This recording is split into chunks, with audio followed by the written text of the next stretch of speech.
જોઈએ હવે પહેલા ચેપ્ટરમાં અગત્યની બાબતો હવે જોવાના છે, કેટલાક નિયમો જોઈશું.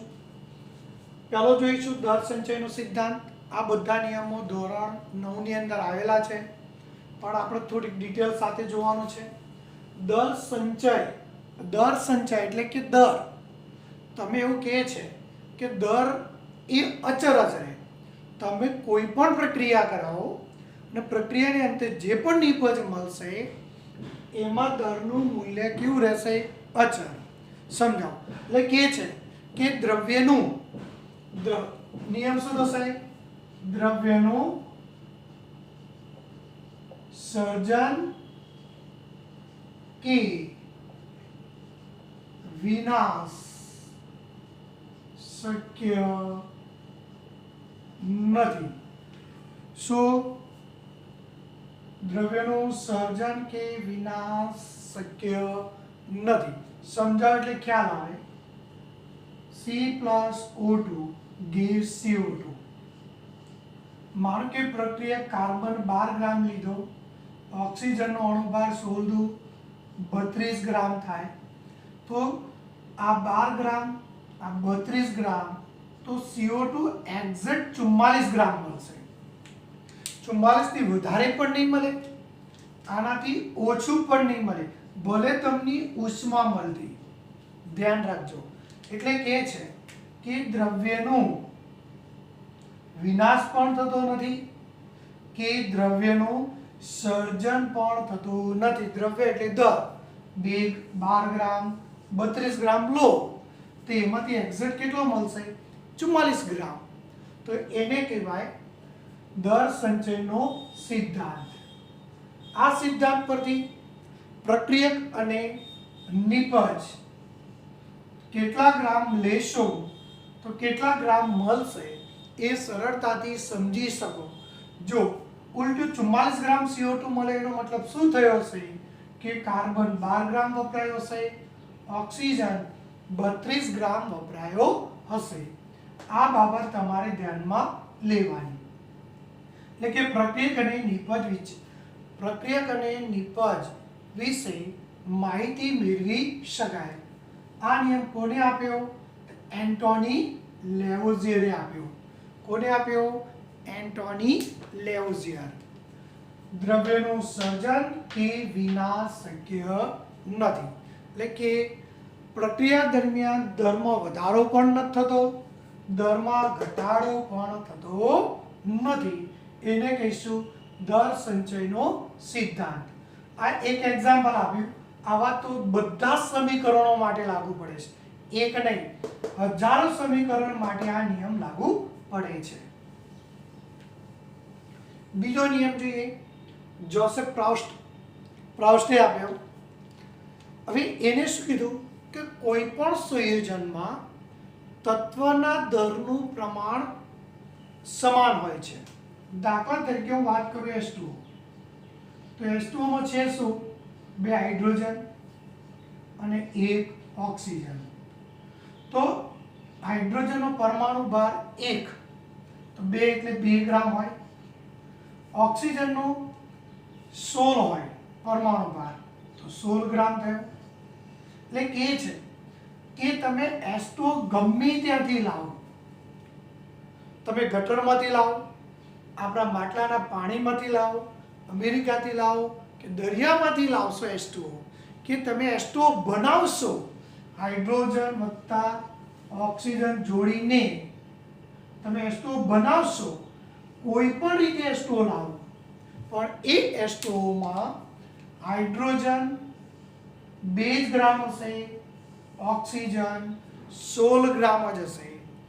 એમના દરનું પ્રમાણ ક્યારે બદલાતું નથી. યાદ રાખજો. હવે એને ટકાવારીમાં જોઈએ તો ટોટલ કેટલા ગ્રામ થયું? 18 ગ્રામ. હવે એવું કે હાઇડ્રોજનના ટકા શોધો. H2O માં હાઇડ્રોજનના ટકા કેટલા છે? તો ઉપર શું આવશે? તત્વનું દર ભાગ્યા કુલ દર, મતલબ સંયોજનનું દર. એમ કુલ દર મતલબ સંયોજનનું દર ગુણ્યા 100.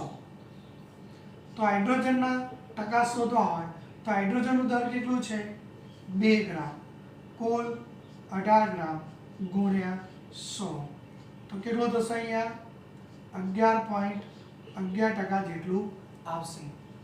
એ જ રીતે ઓક્સિજનના ટકા શોધવાનું કહેતો ઉપર ઓક્સિજન તત્વનો દર તો ઓક્સિજન તત્વ કેટલો છે 16 ગ્રામ ભાગ્યા કુલ દર 18 ગ્રામ ગુણ્યા 100 તો કેટલો આવશે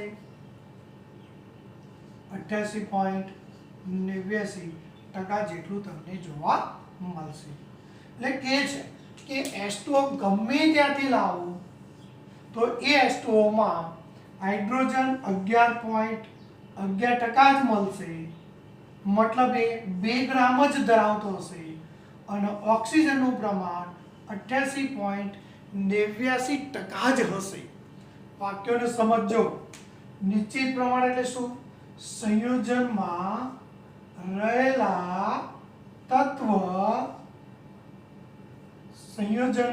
રહેલા તત્વના દરનું પ્રમાણ સમાન હોય છે.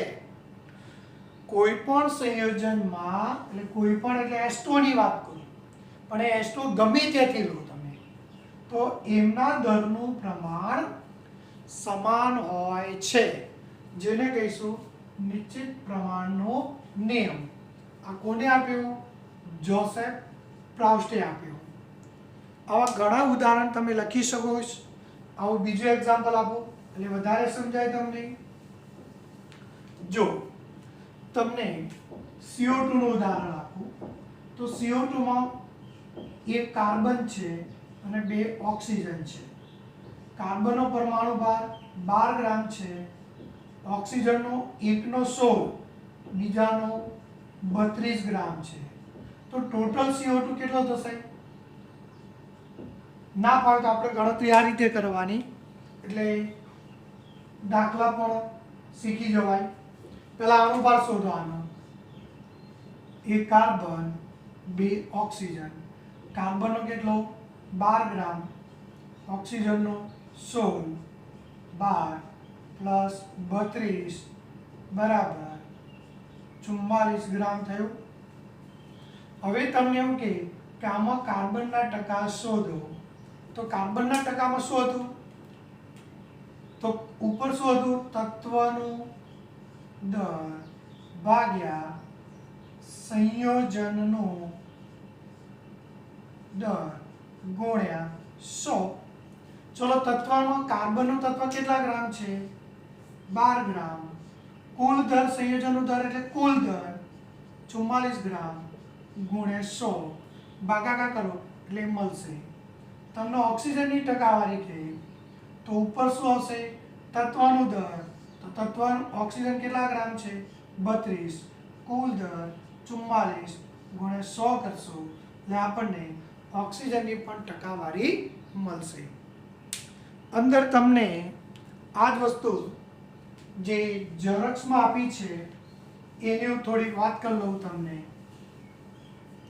તો જોઈએ અહીંયા CuCO3 આપ્યો છે એટલે કોપર પ્લસ કાર્બન 3 ઓક્સિજન. કોપરનો કેટલો છે? 63.5, કાર્બન 12, ઓક્સિજનનો 16. 63.5 12 48 જોઈ શકો છો કેટલું થશે? તો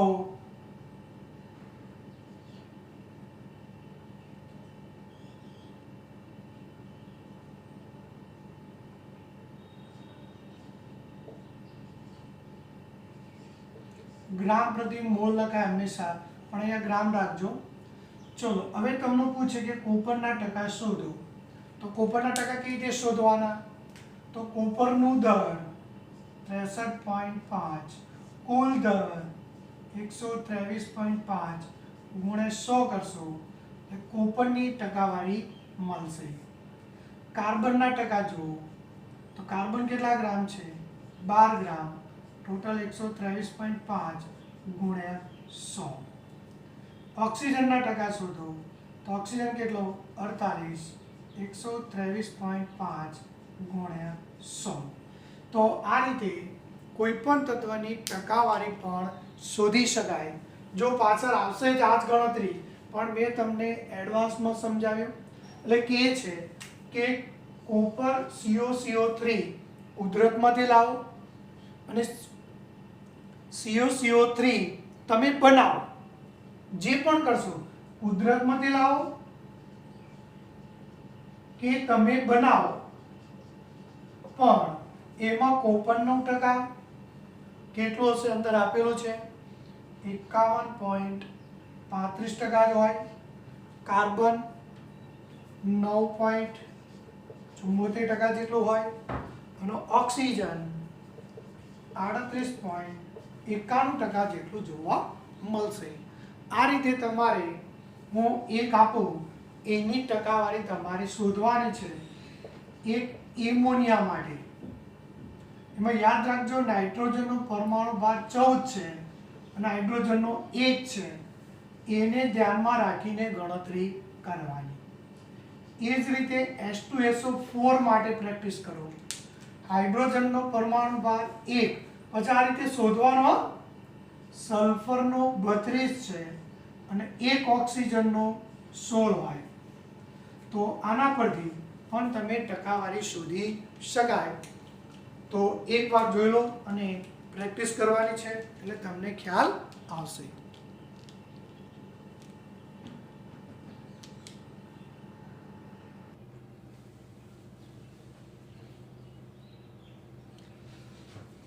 ચલો ત્રીજો નિયમ જોઈએ, ગુણક પ્રમાણનો નિયમ. ડાલ્ટને આપ્યો.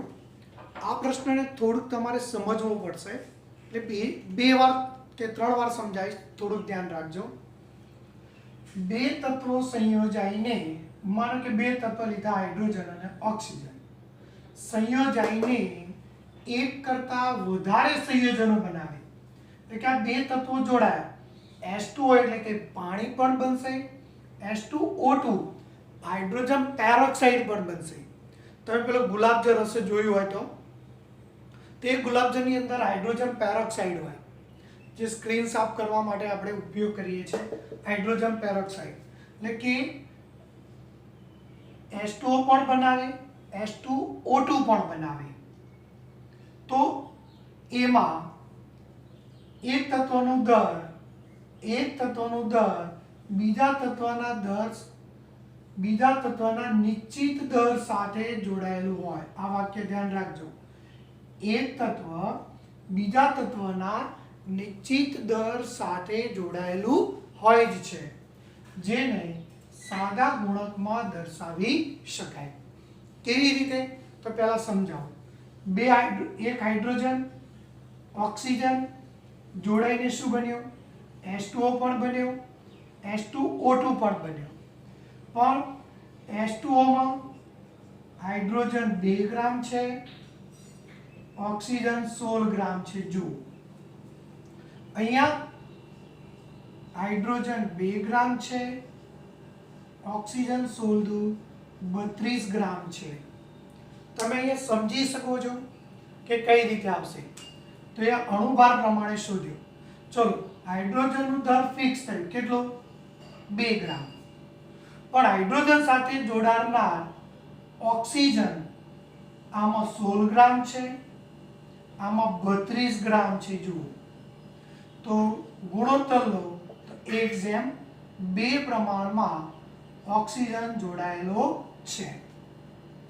ફરીથી આ વ્યાખ્યા થોડી ગોખવી પડે ને સમજવી પડે. અહીંયા લાઈન સમજાવતો જાઉં, ધ્યાન રાખજો.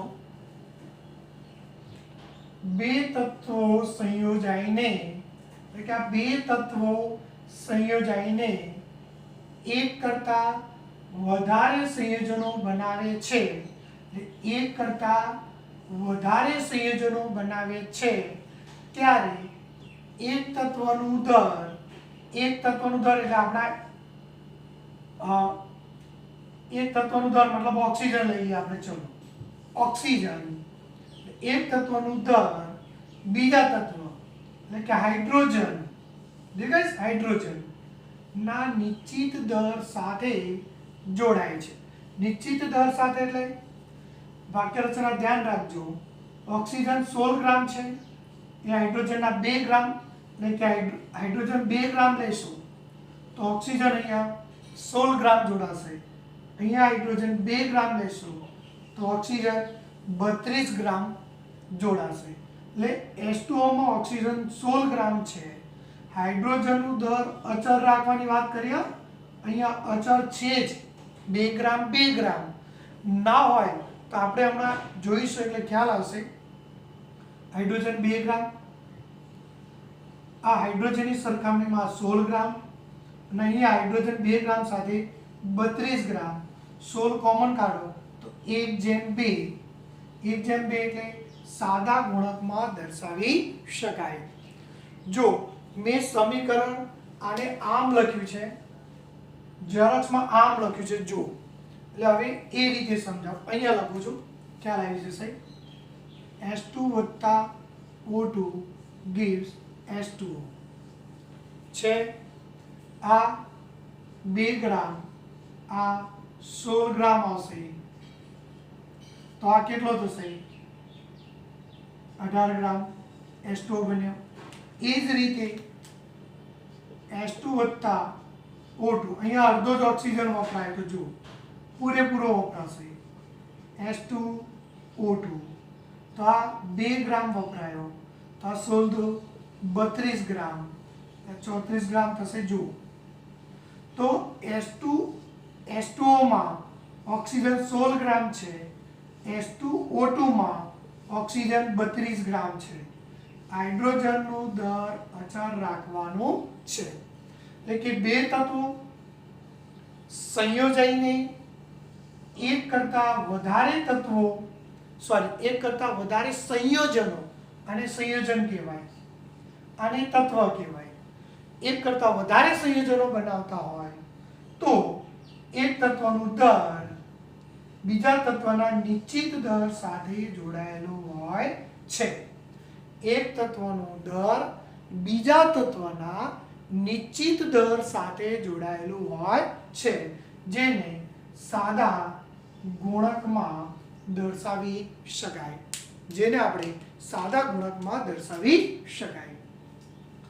ચલો એકવાર જો આનું બીજું એક્ઝામ્પલ આપો એટલે તમને વધારે સમજાશે. જો નાઇટ્રોજન અને ઓક્સિજન એકબીજા સાથે જોડાઈને એક સંયોજન બનાવે છે. જો NO પણ બનાવે, NO2 પણ બનાવે, NO3 પણ બનાવે. સમજી લેજો.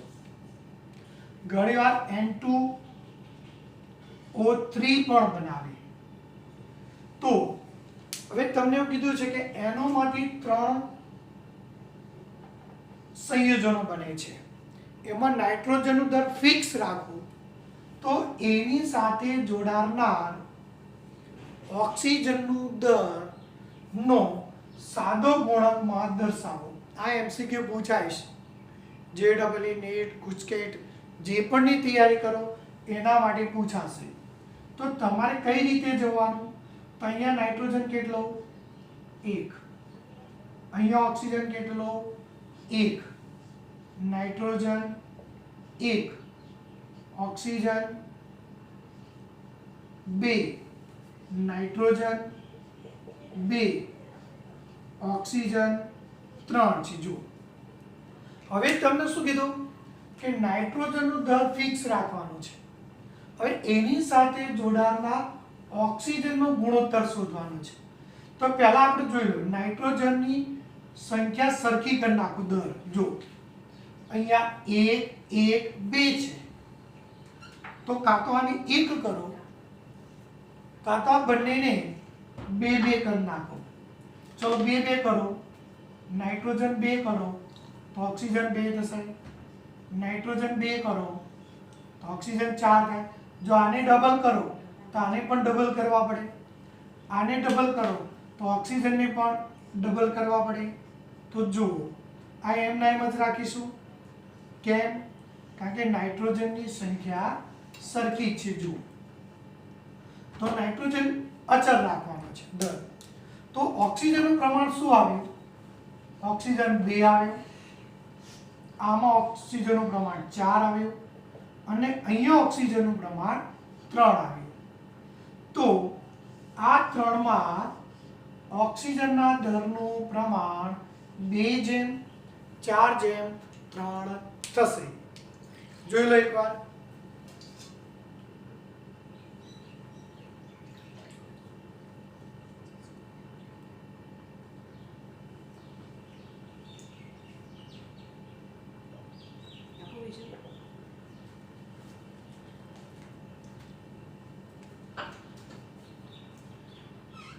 ફરી એકવાર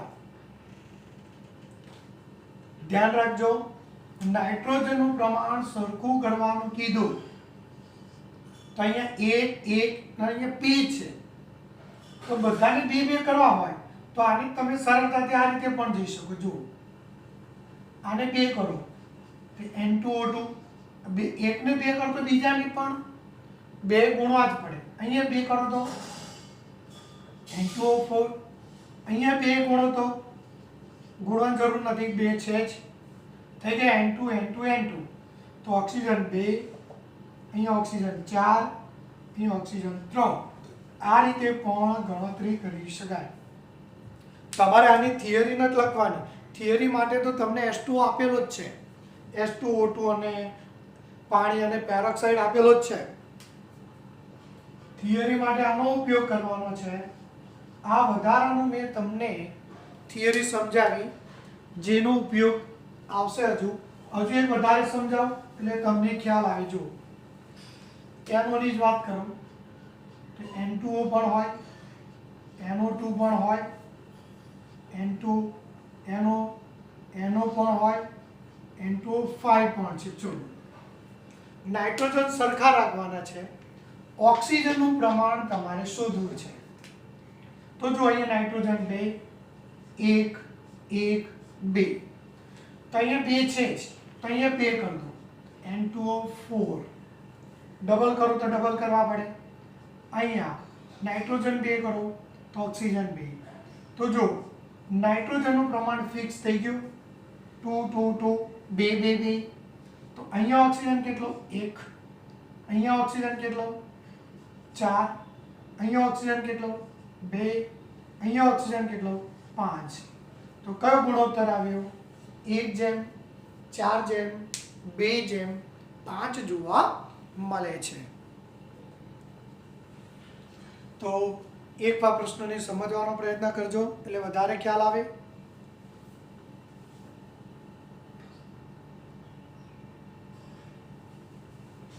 ચલો જોઈએ ગેલી-સેગનો નિયમ. ગેલી-સેગનો વાયુમય કદનો નિયમ એવું કહેવા માંગે છે કે વાયુમય શબ્દ વાપર્યો એનો મતલબ કે પ્રક્રિયક કે નિપજમાં વાયુની વાત કરીએ છીએ. વાયુમય મતલબ વાયુની વાત કરવાની છે. દાખલા તરીકે સમજાવો કે H2 + O2 ગેસ H2O. આને સંતુલિત કરવો હોય તો આપણે કઈ રીતે સંતુલિત કરી શકાય? તો એની આપણે હું વાત કરું છું, ધ્યાન રાખજો. પહેલા આપણે અહીંયા સમજી લઈએ. તો પાણીની વાત કરવાની છે આપણે, પણ બધા ગેસિયસ સ્વરૂપમાં લઈશું. ધ્યાન રાખજો, ગેસિયસ એની આપણે ચર્ચા કરવાનું છે. તો જ્યારે રાસાયણિક પ્રક્રિયામાં વાયુ સંયોજાય, એટલે કે આ પ્રક્રિયક વાયુ હોય, એમ વાયુ સંયોજાતો હોય અથવા વાયુ ઉત્પન્ન થતો હોય. સમજી લેજો, સંયોજાતા પ્રક્રિયક વાયુ હોય અથવા ઉત્પન્ન થતો નિપજ વાયુ હોય એના માટે છે. અંદર સોલિડ લિક્વિડ એના માટેની વાત કરી નથી. વાયુમય ઘટકોની જ વાત કરવાની છે. લિક્વિડ સોલિડની નહીં, દ્રાવણની પણ નહીં, વાયુમય ઘટકો. અને જ્યાં વાયુ શબ્દ આવે એટલે હંમેશા યાદ રાખજો તાપમાન અને દબાણ એની સાથે હોય ને હોય જ, કારણ કે તાપમાન બદલાય તો પણ કદ બદલાય વાયુનું, દબાણ બદલાય તો પણ વાયુનું કદ શું થાય છે? બદલાય છે. એટલા માટે એને અહીંયા ઉલ્લેખ કર્યો છે. તાપમાન અને દબાણ તેમના કદને સાદા ગુણોત્તરમાં દર્શાવી શકાય. રાસાયણિક પ્રક્રિયામાં વાયુ સંયોજાતો હોય કે ઉત્પન્ન થતો હોય ત્યારે, કાં તો સંયોજાતો હોય કાં તો ઉત્પન્ન થતો હોય ત્યારે સમાન તાપમાને અને દબાણે તેમના કદને સમાન તાપમાને અને દબાણે તેમના કદને સાદા ગુણોત્તરમાં દર્શાવી શકાય. સમજી લેજો. અહીંયા ધ્યાન રાખજો, સમીકરણને સંતુલિત કરવું હોય તો ખરેખર આ રીતે સંતુલિત થાય. તો યાદ રાખજો, આ 50 બાય કદ પણ મિલીમાં હોય. યાદ રાખજો, કદ પણ મિલીમાં હોય.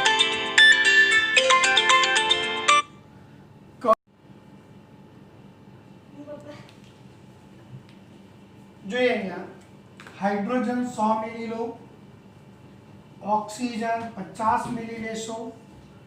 આ પ્રમાણ ફિક્સ હોય.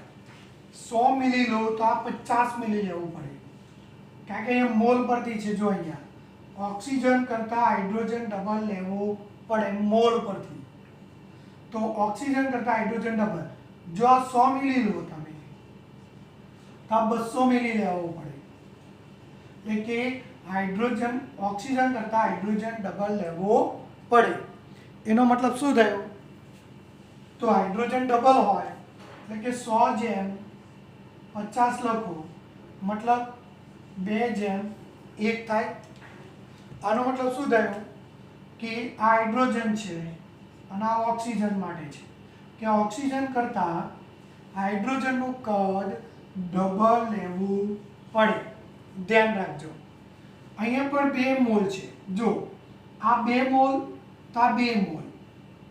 વાક્ય રચના ધ્યાન રાખજો, આ જેટલો વપરાય એટલો જ બને. આ 100 વપરાય તો 100 મિલી જ બને.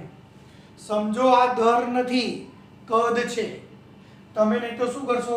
100 + 50 150. એ લિક્વિડ કદ નથી, લિક્વિડનું કદ. આપણા હવામાં જે વાયુ હોય એ વાયુનું કદ છે. એટલે કે આ, એટલે આપણે આનો મતલબ નથી, આને બહુ ધ્યાન નથી રાખવાનું. તો અહીંયા જોવાનું છે, હાઇડ્રોજન 100 મિલી હોય તો ઓક્સિજન 50 મિલી જોઈએ. હાઇડ્રોજન કરતાં ઓક્સિજન અડધો જોઈએ, ઉલટું ઓક્સિજન કરતાં હાઇડ્રોજન ડબલ જોઈએ. એટલે કે એનું પ્રમાણ 2:1 માં હોય છે. જોઈ લો એટલે તમને ખ્યાલ આવશે. હવે આપણે નિયમ જોવાનો છે, એવોગેડ્રોનો નિયમ. વ્યાખ્યા લખીને તૈયાર કરવી પડે, થોડુંક ધ્યાન રાખવાનું. મેં વ્યાખ્યા એવી રીતે જ લખીને આપી છે કે તમે એને સરળતાથી સમજી શકો.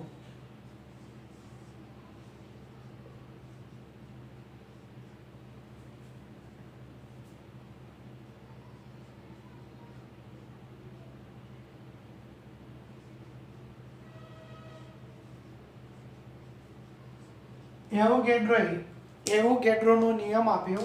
એમાં એવું કીધું, સમાન તાપમાને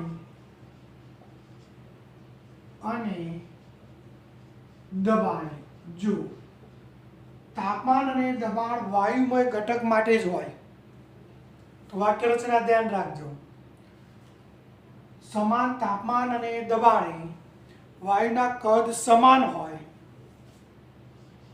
વાયુના કદ સમાન હોય તો તેમાં અણુની સંખ્યા પણ સમાન હોય. વાક્ય રચના ધ્યાન રાખજો, વાયુનું કદ સમાન તો તેમાં રહેલા અણુની સંખ્યા પણ સમાન હોય. ફરીથી વાક્ય રચના, વાયુના અણુઓનું કદ સમાન તો અણુઓની સંખ્યા પણ સમાન, પણ વાયુ માટે હોય ત્યારે સમાન તાપમાન અને દબાણ રાખવું પડે. જો તાપમાન અને દબાણ બદલાય તો આગળ વાત કરી તો કદ પણ બદલાશે. તો એક એક્ઝામ્પલ આપું એટલે તમને વધારે ખ્યાલ આવે. હંમેશા એક યાદ રાખજો, 1 મોલ કોઈ પણ વાયુ લો એનું એક્ઝેક્ટ કદ 22.4 લીટર થાય. વાક્ય રચનાને હવે ઉલટી લઉં છું. 22.4 લીટર હાઇડ્રોજન લો તો એ હાઇડ્રોજનમાં 1 મોલ હાઇડ્રોજન હોય. 1 મોલ, ધ્યાન રાખજો. તમે 22.4 લીટર, આ વાયુના કદની વાત છે. આ આપણો આ રૂમ હોય તો રૂમમાં જે વાયુ ભરેલો છે એની વાત છે. તો 22.4 લીટર મગજમાંથી કાઢી નાખજો, લિક્વિડ સમજી લેજો. 22.4 લીટર ઓક્સિજન લેશો તો એમાં પણ 1 મોલ ઓક્સિજન હશે. 22.4 લીટર નાઇટ્રોજન લેશો તો પણ એમાં 1 મોલ નાઇટ્રોજન હશે. 22.4 લીટર કાર્બન ડાયોક્સાઇડ લેશો તો પણ એમાં 1 મોલ કાર્બન ડાયોક્સાઇડ હશે. આ મોલ એ કોની સંકલ્પના છે એ ધોરણ 9 માં પણ આવતો હતો. મોલ એ, દાખલા તરીકે હું વાત કરું, આપણે પતંગ શામાં લાવીએ? કોડીમાં. કેરાસામાં લાવીએ? ડઝનમાં. એવું કહે છે કે આ એક ટપકું કર્યું ને, આ ટપકાની અંદર અબજો પરમાણુ છે. હવે અબજો પરમાણુનો અભ્યાસ કેવી રીતે કરી શકો? તે ન કરી શકાય એટલા માટે એક મોલની સંકલ્પના આપી. શું આપી? આવો આવે છે, 1 મોલ બરાબર 6.022 ગુણ્યા 1023 જેટલું થાય. એટલે મોલ એટલે આપણે નથી કહેતા એક કોડી. એક કોડી મતલબ 20 પતંગ. તો 1 મોલ એટલે 6.022 ગુણ્યા 1023 અણુ થાય. એટલે આપણે 1 મોલનો મતલબ આટલા જ અણુ હોય એમ. એટલે જો તમે 22.4 લીટર હાઇડ્રોજન લો કે ઓક્સિજન લેશો, એમના મોલની સંખ્યા કેવી મળશે? સરખી હશે. પછી અહીંયા અણુ કોઈ પણ લો તમે, અણુ તરીકે કોઈ પણ આવે પણ એમના મોલ સરખા મળશે. પણ સામે શરત શું? કદ સરખા હોવા જોઈએ. વાયુનું કદ સમાન તો તેમાં અણુઓની સંખ્યા પણ સમાન હોય છે. આ મોલની સંકલ્પના વિશે આપણે આગળ બહુ ડિટેલમાં ચર્ચા કરવાની છે. એ વખતે એને જોઈશું. ચલો જોઈ લો એકવાર એટલે તમને ખ્યાલ આવે. ત્યારબાદ ડાલ્ટનનો પરમાણ્વીય સિદ્ધાંત. ડાલ્ટન તમે બીજા ચેપ્ટરમાં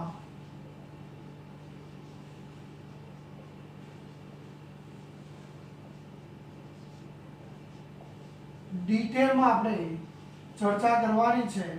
પણ ખાલી અહીંયા ડાલ્ટને એના પ્રયોગ પરથી જે મુદ્દાની સમજૂતી આપી છે એ મુદ્દાની થોડીક આપણે વાતો કરીશું.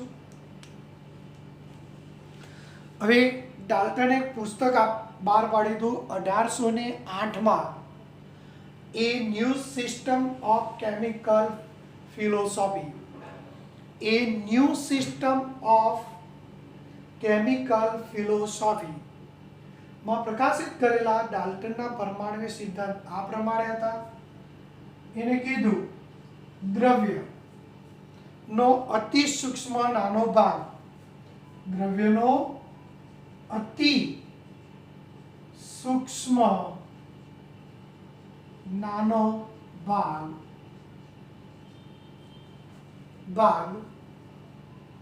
પરમાણુનો બનેલો છે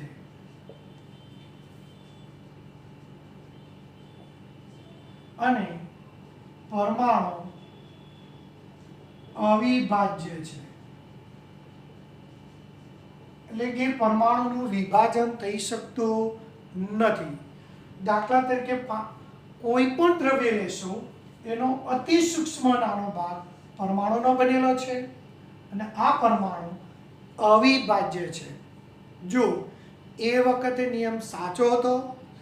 આને કોને ખોટો પાડ્યો? આઈન્સ્ટાઈને. આઈન્સ્ટાઈન, જો તમને ખ્યાલ હોય, યુરેનિયમનું વિખંડન કર્યું હતું. યુરેનિયમને તોડીને પરમાણુને પણ તોડી શકાય છે, પરમાણુનું પણ વિભાજન કરી શકાય છે. પણ એ વાત કોને કરી હતી?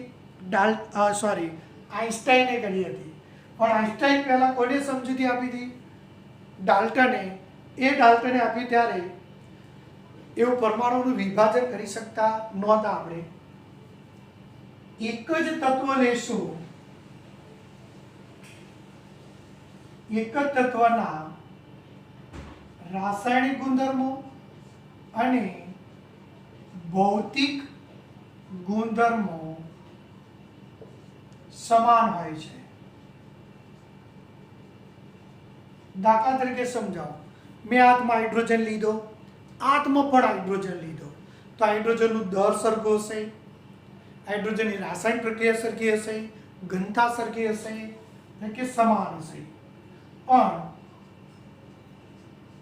જુદા જુદા તત્વોના રાસાયણિક ગુણધર્મો અને ભૌતિક ગુણધર્મો જુદા જુદા હોય છે.